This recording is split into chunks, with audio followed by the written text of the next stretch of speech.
A lot of people think that in the federal government space, everything's already structured and it's ready to go.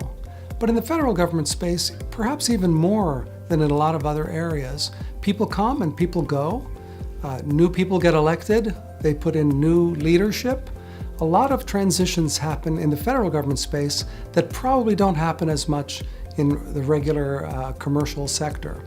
A lot of times the institutional knowledge inside of a federal agency is lost when staff changes, when personnel change, when the leadership changes. And this is a travesty, because new people coming in have a heck of a time figuring out what's going on.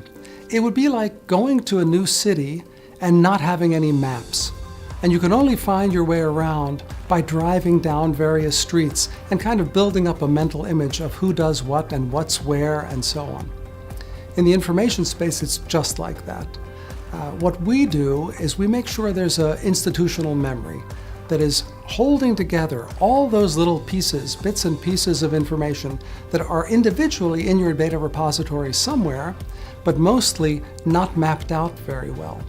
We did this for several of our clients where rotation was a normal fact of life. And in those circumstances, it was a godsend.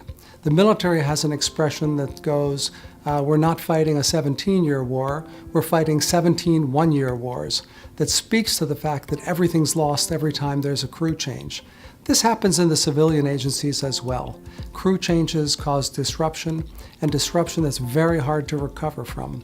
The only way to do it sensibly is to have an information repository, preferably managed by a company or an external party, so that you know it'll be there when the new crew arrives. And that serves as the roadmap for people coming into the organization, not to mention a great way for the people within the organization to know what's going on.